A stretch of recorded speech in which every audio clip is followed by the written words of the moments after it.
네, 성매매 혐의가 적발된 판사가 그 뒤에도 한동안 재판 업무를 맡아 늑장 대처 논란이 불거진 데 대해서 법원이 추가 해명을 내놨습니다.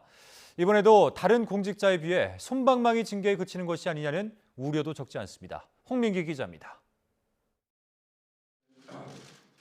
성매매 혐의를 받는 A 판사는 지난 6월 적발된 뒤에도 한 달 가까이 재판 업무를 계속해왔습니다.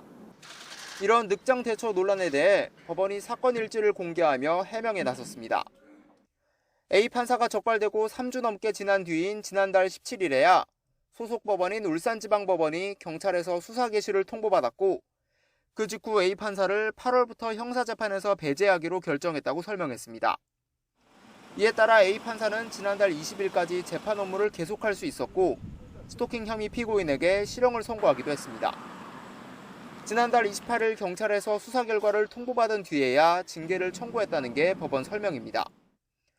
울산지법은 기본 사실관계 파악에 시간이 걸렸고 휴정기를 앞두고 혼란을 최소화해야 했기 때문이라고 해명했습니다. 재판에서 배제된 A 판사는 가압류나 가처분 등 민사신청 업무는 계속 맡게 됩니다. 성매매 적발 한 달을 넘겨서 뒤늦게 법원 내부 징계 절차도 시작됐습니다.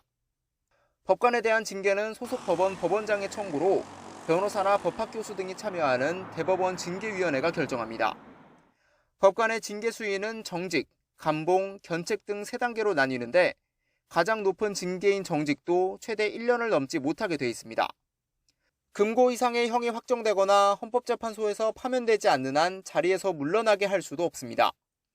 지난 2016년 마찬가지로 성매매로 적발된 현직 부장판사도 감봉 3개월, 2017년 지하철에서 불법 촬영을 하다가 적발된 판사 역시 감봉 4개월에 불과합니다. 이번에도 또다시 솜방망이 처벌이 반복되는 것 아니냐는 비판이 나오는 이유입니다. 아쉬운 부분이 있죠. 사실 최대 정직 1년까지도 안 나올 거고 훨씬 거래 짧은 기간 정도 정직이 나올 걸로 보이는데 얼마나 법원 스스로 자정작용을 할 수 있을지가 더 의미가 있다고 보입니다.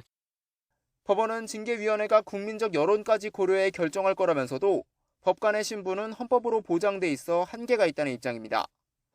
사건을 수사 중인 검찰도 일반인과 법관은 다르게 봐야 한다며 소환 통보 시점 등 처분 방향을 고민하고 있다고 밝혔습니다. YTN 홍민기입니다.